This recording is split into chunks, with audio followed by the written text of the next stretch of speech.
ارشاد فرمایا کل الطعام کان حلا لبنی اسرائیل، سب کھانے بنی اسرائیل کو حلال تھے، الا ما حرم اسرائیل علی نفسہ، مگر وہ جو یعقوب نے اپنے اوپر حرام کر لیا تھا، من قبل ان تنزل التوراہ، توریت نازل ہونے سے پہلے۔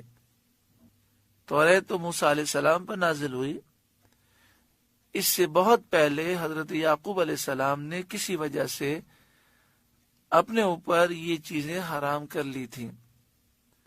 یہاں پر یہ وضاحت سماعت کر لیں، نبی اکرم صلی اللہ علیہ وآلہ وسلم کی شریعت میں کسی حلال چیز کو اپنے اوپر حرام کرنا منع ہے، لیکن اگر کوئی شخص کر لے گا، مثلا وہ کہے کہ میں فلاں چیز اپنے اوپر حرام کرتا ہوں، نہیں کھاؤں گا، تو یہ لفظ کہنے سے قسم ہو جاتی ہے۔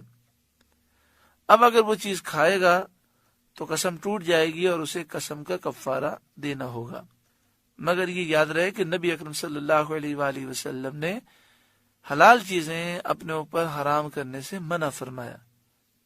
یہاں پر پھر وضاحت سماعت کر لیں کہ لفظ قسم اس نے کہا نہیں ہے، صرف اتنا کہا کہ فلاں چیز مجھ پر حرام ہے، میں نہیں کھاؤں گا، تو یہ لفظ کہنے کی وجہ سے اب قسم ہو گئی۔ اب اگر وہ کھائے گا تو قسم ٹوٹ جائے گی اور اسے قسم کا کفارہ دینا ہوگا۔ تو یہاں فرمایا گیا کہ توریت کے نازل ہونے سے پہلے حضرت یعقوب علیہ السلام نے ان چیزوں کو اپنے اوپر حرام کیا ایک خاص وجہ سے۔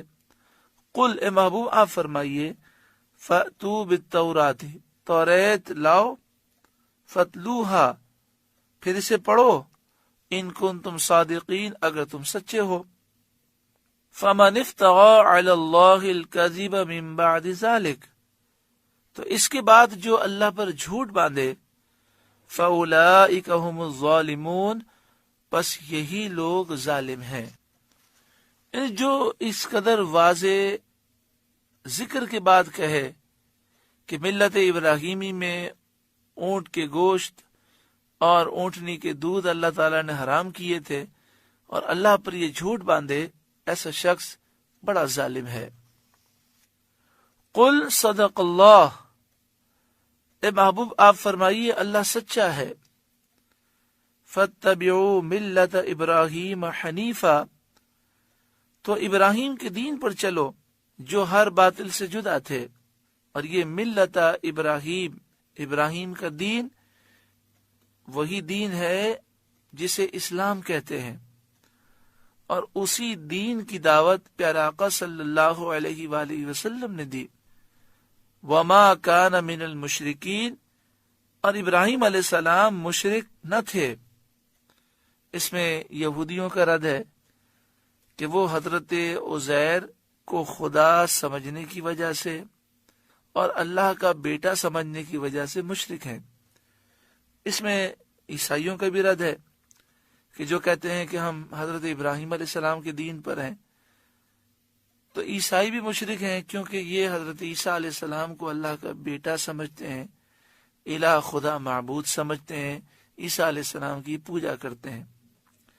اس میں مشرکین مکہ کا بھی رد ہے کہ جو اپنے آپ کے متعلق کہتے ہیں کہ ہم ابراہیم علیہ السلام کے دین پر ہیں، تو ابراہیم علیہ السلام تو مشرک نہ تھے، اور مشرکین مکہ تو شرک کرتے ہیں۔ ان اول بیت وضع للناس، بے شک سب سے پہلا گھر جو لوگوں کے لیے عبادت کرنے کے لیے مقرر ہوا، پہلا گھر جو اس لیے بنایا گیا کہ لوگ اللہ کی عبادت کریں، للذی ببکۃ مبارکہ، ضرور وہ وہی ہے جو مکے میں ہے، مبارکہ برکت والا ہے۔ ببکہ، مکہ بکہ دونوں لفظ کے معنی مکہ ہی ہے، یعنی مکہ شریف کو بکہ بھی کہتے ہیں۔